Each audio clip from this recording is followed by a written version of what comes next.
오늘 우리에게 주시는 하나님의 말씀은 시편 124편부터 127편까지의 말씀입니다. 시편 124편부터 127편까지 제가 가진 성경 구약 897쪽에 있습니다.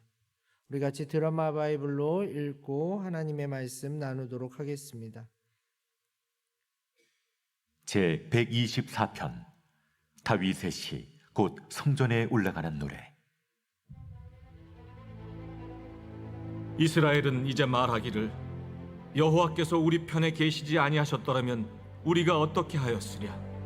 사람들이 우리를 치러 일어날 때 여호와께서 우리 편에 계시지 아니하셨더라면 그때 그들의 노여움이 우리에게 맹렬하여 우리를 산채로 삼켰을 것이며 그때 물이 우리를 휩쓸며 시내가 우리 영혼을 삼켰을 것이며 그때 넘치는 물이 우리 영혼을 삼켰을 것이라 할 것이로다. 우리를 내주어 그들의 이에 씹히지 아니하게 하신 여호와를 찬송할지로다. 우리의 영혼이 사냥꾼의 올무에서 벗어난 새같이 되었나니 올무가 끊어짐으로 우리가 벗어났도다. 우리의 도움은 천지를 지으신 여호와의 이름에 있도다. 제 125편 성전에 올라가는 노래.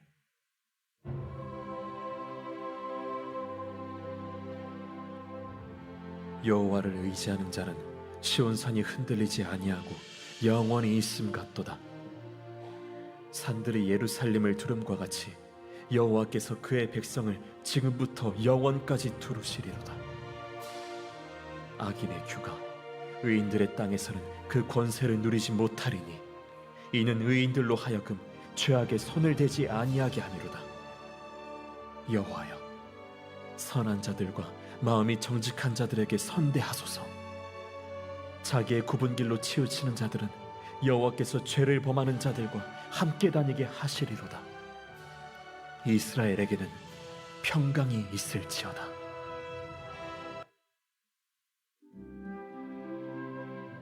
제 126편 성전에 올라가는 노래. 여호와께서 시온의 포로를 돌려보내실 때 우리는 꿈꾸는 것 같았도다. 그때 우리 입에는 웃음이 가득하고 우리 혀에는 찬양이 찼었도다. 그때 뭇 나라 가운데에서 말하기를 여호와께서 그들을 위하여 큰 일을 행하셨다 하였도다. 여호와께서 우리를 위하여 큰 일을 행하셨으니 우리는 기쁘도다. 여호와여, 우리의 포로를 남방 시내들같이 돌려보내소서. 눈물을 흘리며 씨를 뿌리는 자는 기쁨으로 거두리로다. 울며 씨를 뿌리러 나가는 자는 반드시 기쁨으로 그 곡식단을 가지고 돌아오리로다. 제 127편 솔로몬의 시 곧 성전에 올라가는 노래. 여호와께서 집을 세우지 아니하시면 세우는 자의 수고가 헛되며 여호와께서 성을 지키지 아니하시면 파수꾼의 깨어있음이 헛되도다. 너희가 일찍이 일어나고 늦게 누우며 수고의 떡을 먹음이 헛되도다. 그러므로 여호와께서 그의 사랑하시는 자에게는 잠을 주시는도다. 보라, 자식들은 여호와의 기업이요 태의 열매는 그의 상급이로다. 젊은 자의 자식은 장사의 수중의 화살 같으니 이것이 그의 화살통에 가득한 자는 복되도다. 그들이 성문에서 그들의 원수와 담판할 때에 수치를 당하지 아니하리로다. 아멘.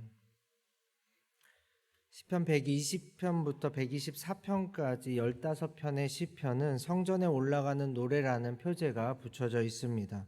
그래서 어떤 신학자들은 올라감에 초점을 맞춰서 한 편 한 편 읽어 나아갈 때마다 영적인 올라감 또는 점점 고조되는 음악을 표현했다고 말합니다. 그리고 유대인들의 전통에 따르면 이 연속되는 노래들이 성전에 있는 15개의 계단을 상징하는 것이며 한 계단 한 계단 나아갈 때 불려졌다고도 합니다. 그런데 그보다 더 중요한 것은 유대인의 명절에 예루살렘을 중심으로 이스라엘에 거주하는 유대인들뿐만 아니라 먼 타국에 있는 유대인들까지 하나님이 계신 성전과 성소를 사모하며 나아가는 기쁨과 그 기대를 잘 담아내고 있습니다. 물론 우리는 유대인이 아니죠. 그리고 명절 때마다 예루살렘을 향하지도 않습니다. 그러나 이 성전의 그 순례는 실제적인 여행인 동시에 영적인 여행도 포함되어 있음을 잊지 말아야 합니다. 하나님은 원래부터 유대인의 성전에 갇혀 계신 분이 아니십니다. 하나님은 그들을 하나님을 이해시키고자 하나님이 누구인지 알려주시고자 성전에서 만나기로 약속하신 것입니다. 우리는 보이는 성전 예루살렘에 매여 있을 필요가 없습니다. 우리가 하나님을 뵙고자 하는 마음이 있는 그곳에서 하나님을 기대하며 나아가는 모든 시간과 장소에서 우리는 이 시편의 고백을 나의 고백, 우리 공동체의 고백으로 부를 수 있어야 하겠습니다.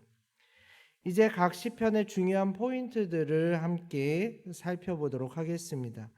시편 124편은 이스라엘 민족의 엄청난 재난 상황에서 하나님의 구원하심과 인도하심에 대해 감사하는 내용입니다. 이 재난 상황이 정확히 나와 있지는 않지만 대표적으로 이집트 포로 시절 같습니다. 그리고 그 외를 생각해 봐도 가나안 정복 시대, 사사 시대, 또한 다윗과 솔로몬 시대, 그리고 이스라엘과 남유다의 멸망을 돌이켜 보면 이스라엘은 매 순간이 위기였고 매 시대가 절망이었습니다. 항상 고양이 앞에 생쥐처럼 적들의 공격 가운데 아무런 준비도 되어 있지 않았고 늘 두려움만 가득한 민족이었습니다. 그러나 놀랍게도 지금 오히려 이스라엘을 공격했던 그 수많은 나라들은 사라졌고 이스라엘은 이렇게 성전을 향해 한 걸음 한 걸음 나아가고 있습니다. 시인은 가장 큰 이유를 이렇게 설명하고 있습니다. 124편 1절을 같이 읽어보도록 하겠습니다. 이스라엘은 이제 말하기를 여호와께서 우리 편에 계시지 아니하셨더라면 우리가 어떻게 하였으랴. 그렇습니다. 내가 잘나서 능력이 많아서 지혜로워서 힘이 가득하여서 그 위기들을 극복한 것이 아닙니다. 여호와께서 우리 편에 계시지 아니하셨더라면, 즉 우리가 지금 성전에 올라갈 수 있는 이유, 우리가 현재 누릴 수 있는 삶의 모든 부분은 바로 그때 하나님께서 우리를 외면치 아니하시고 끝까지 보호해 주셨기 때문입니다. 오직 이 이유밖에 없습니다. 그러니 우리의 할 일은 어떠한 상황 가운데에서도 하나님을 끝까지 믿고 신뢰하는 것밖에 없습니다.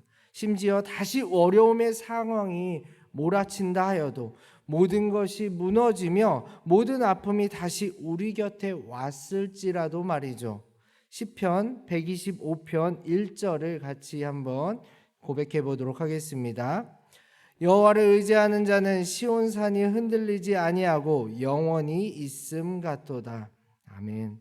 시온산은 예루살렘 성전이 있는 산을 의미합니다. 그런데 이 시대까지, 지금 오늘의 시대까지 유대인들은 아직도 그 산에 집착하여서 모든 것을 파괴하고 전쟁을 일으키기까지 하며 차지하려고 노력하고 있습니다. 어떤 교회들과 단체들은 이 전쟁에서의 승리가 예수님의 재림을 가까이 할 것이라고 주장하고 있습니다. 그러나 진짜 시온은 태초부터 지금까지 한 번도 누군가에게 빼앗기거나 흔들리거나 파괴된 적이 없습니다. 왜냐하면 보이는 예루살렘 성전은 파괴되었을지 몰라도 오직 하나님만 의지하는 자들을 통해 영적인 시온, 영적인 예루살렘은 계속되기 때문입니다. 그것뿐이 아닙니다. 하나님께서 이렇게 하나님만 의지하는 자들을 위해 자신의 구원 계획까지 실행하고 계십니다. 그저 억압 속에서, 어려움 속에서 정신적 승리만을 하게 두시지 않습니다. 이집트가 그렇게 강하였어도, 바벨론이 세상 모든 나라를 통치하였어도 하늘과 땅을 창조하시고 다스리시는 하나님께서 자신을 끝까지 믿고 의지하는 자들을 구원하실 뿐만 아니라 그들을 통해 하나님 자신을 온 세상에 드러내십니다. 126편 1절과 2절을 같이 읽어보도록 하겠습니다. 1절과 2절입니다. 여호와께서 시온의 포로를 돌려보내실 때 우리는 꿈꾸는 것 같았도다. 그때 우리 입에는 웃음이 가득하고 우리 혀에는 찬양이 찼었도다. 그때 문나라 가운데에서 말하기를 여호와께서 그들을 위하여 큰 일을 행하셨다 하였도다. 5절과 6절을 함께 고백하도록 하겠습니다. 눈물을 흘리며 씨를 뿌리는 자는 기쁨으로 거두리로다. 울며 씨를 뿌리러 나아가는 자는 반드시 기쁨으로 그 곡식단을 가지고 돌아오리로다. 아멘. 물론 삶 가운데 고통을 원하는 사람은 단 한 사람도 없을 것입니다. 그러나 아무런 고통 없이 살아온 사람과 고통을 극복한 사람은 분명 차이가 있습니다. 하나님께서도 사랑하는 사람과 공동체의 성숙을 위해서 고통을 사용하십니다. 그러나 그 고통은 결론이 아닙니다. 과정입니다. 그리고 이 과정을 견딘 사람들은 주님께서 허락하신 곡식단 그 은혜를 맛보게 되는 것이지요. 우리 모두 그때 하나님과의 깊은 관계 속에 고통의 의미도 알게 될 것입니다. 또한 완전한 회복과 감사 가운데 하나님에 대한 찬양을 이렇게 고백하며 나아가게 될 것입니다. 그러니 그때까지 인내하셔야 합니다. 견뎌내셔야 합니다. 이것은 그저 홀로 고통이 지나가기만을 기다리라는 뜻이 아닙니다. 주님께서 허락하신 가정과 교회 공동체 속에서 서로를 위해 기도해주고 위로해주며 섬기는 가운데 견디라는 뜻입니다. 주님께서 예비해 두신 일상의 소소한 기쁨과 감사도 발견하실 수 있어야 합니다. 이를 무시하면서 더 큰 꿈을 꾸는 것, 더 큰 목표를 이루기 위해 앞만 보고 달려가는 것은 하나님께서 원하시는 인생들이 아닙니다. 127편 1절과 2절과 3절을 마지막으로 함께 고백해 보도록 하겠습니다. 여호와께서 집을 세우지 아니하시면 세우는 자의 수고가 헛되며 여호와께서 성을 지키지 아니하시면 파수꾼의 깨어 있음이 헛되도다. 너희가 일찍이 일어나고 늦게 누우며 수고의 떡을 먹음이 헛되도다. 그러므로 여호와께서 그의 사랑하는 자에게는 잠을 주시는도다. 보라, 자식들은 여호와의 기업이요 태의 열매는 그의 상급이로다. 아멘. 여러 가지 제약이 있겠지만 아무리 바쁘시더라도 가족과의 시간을 소중히 여기며 가족과 시간을 꼭 보내십시오. 많은 근심과 염려가 있고 선택해야 될 일들이 태산같이 쌓여 있겠지만 밤에는 하나님께 맡기고 꼭 푹 주무십시오. 자녀들에 대한 일들도 마찬가지입니다. 더 잘되기 바라는 마음이 가득하겠지만 내 자녀이기 이전에 하나님의 자녀임을 믿고 하나님께서 책임져 주실 것을 믿으며 기도하십시오. 그리고 부모로서 신앙의 본을 보이며 여러분의 삶을 잘 살아내십시오. 이것이 열마디 말보다 더 좋은 영향력을 자녀들에게 끼칠 것입니다. 사랑하는 용인영락교회 성도 여러분, 오늘 이 하루 동안 이 시편들의 고백들이 나의 고백, 우리 공동체의 모두의 고백이 되셨으면 좋겠습니다.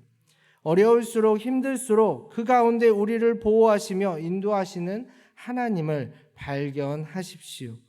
내게 허락하신 가정과 교회의 공동체를 깊이 돌아보십시오. 그때 잃어버렸던 평안과 기쁨, 기대와 소망이 회복될 것이고 여러분의 얼굴에는 미소가 조금씩 띄어질 것입니다. 부디 여러분이 계신 그곳이 바로 시온임을 잊지 마시고 예수님처럼 하나님의 깊은 관계 속에서 서로를 사랑하는 가운데 오늘 하루 잘 견뎌내시기를 간절히 소망합니다. 함께 기도하겠습니다. 하나님 아버지, 이 새벽 성전을 향해 나아가는 노래를 통해 지금 우리가 우리에게 허락하신 삶의 위로와 소망을 다시 새기게 하시니 참 감사합니다. 모든 시간과 장소에서 하나님을 깊이 만나게 하여 주옵소서. 또한 허락하신 일상의 소중함을 회복하게 하시고 가족과 교회 공동체가 서로에게 힘이 되게 하여 주옵소서. 하나님과 영원히 함께할 그날을 기다리며 나아갑니다. 예수님의 이름으로 기도합니다. 아멘.